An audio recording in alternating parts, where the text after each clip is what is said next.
Okay, boys and girls, we're going to get this unduly harmful attitude about proper form, dangerous sport down. In that I'm a remedial history student, but I do know that Jesus came around approximately 2017 years ago, because the Jewish religion was treating spirituality and religion as a profitable blood sport. And what the Christians were saying is that we don't really need animals or even or circumcision or even money to conduct our spiritual routines and our spiritual exercises. Okay? You would see how that would make some people mad, because when you have a profitable blood sport, there are going to be a couple people in any situation where there's profit to be had that are making a nice living off it. And, you know, they're probably not the most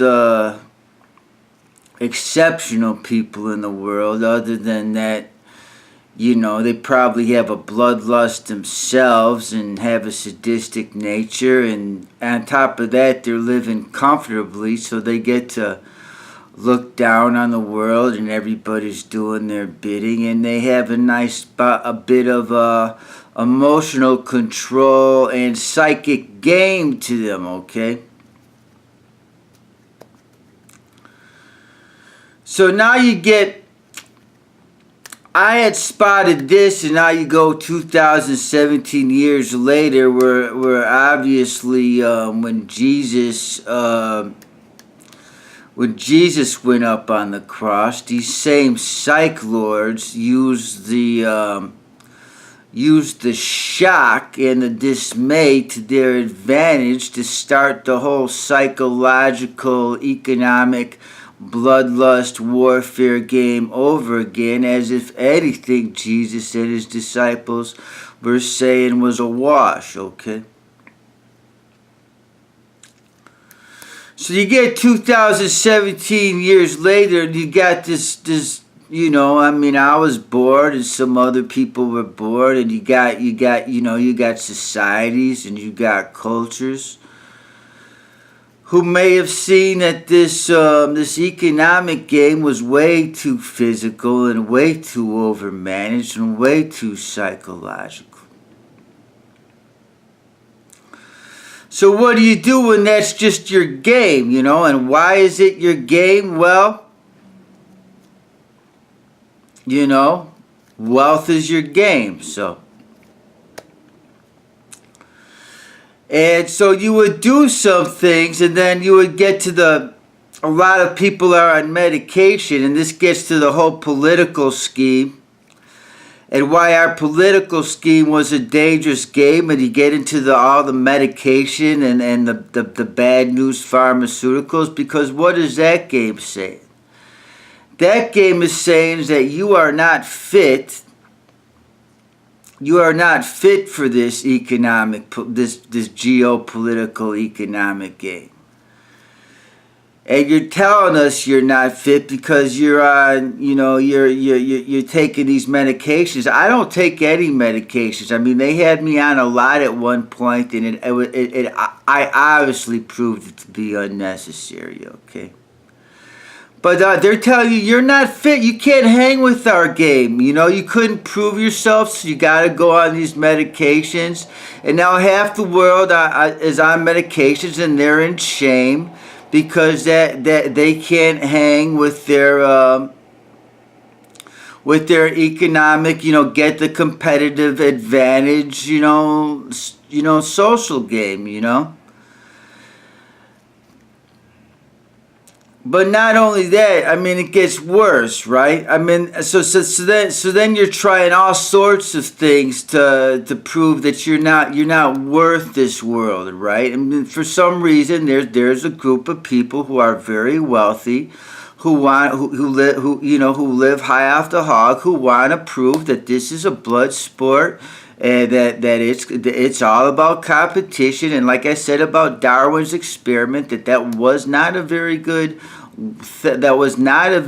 social experiment to throw out into the world. I mean, you can tell the way it was conducted. It wasn't the world's greatest experiment ever conducted, but it was sure proposed that way. And so, next to it's getting dangerous because it seems like people maybe catching on to this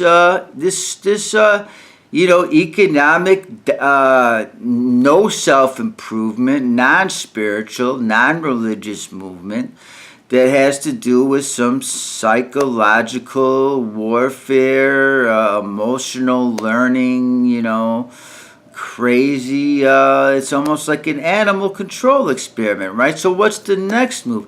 You propose to the world that you have to become part of an actual terrorist network to prove that you're smart and you know how to hustle, you know how to outrun the world, and you know how to move, and you know something about physical art, how to mess with somebody's soul and mind with their body, and then you get connected with this technologically advanced, because self-improvement and self-awareness and forward-thinking progressive movement, it's all about technology, isn't? I mean, isn't that the way they've been proposing it with us, with putting Black Lives Matter out there and are always talking about police brutality and racism? I mean, isn't that how they put it? That it really is all about technology, right? I mean, that could be the only way to improve. Because some people, that's all they're good at, right?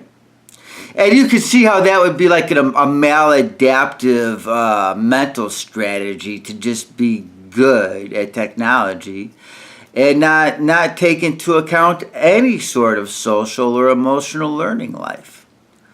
So then the battle gets even heightened. It's about can you get in with this sort of like terrorist nefarious movement, where it's, it really is a battle and it really is dog eat dog. And this is just what the world has come to, because now, after all these years of progressive society and all those progressive social movements we've been talking about, well, that's not progress. Progress is becoming a bigger, better animalistic fighting machine. So that is why I get on the computer every morning with good intentions to have a good time, post videos of me playing music and, spiritual proverbs and having fun with the Bible and living in the moment and playing songs, and it always devolves in my evaluation of what has gone wrong, because, well, things happen in my room. I'd hate to explain what that's all about, but it turns into my evaluation and my pointing out all the ways and where society just did not fit a reasonable structure or framework for personhood or humanity.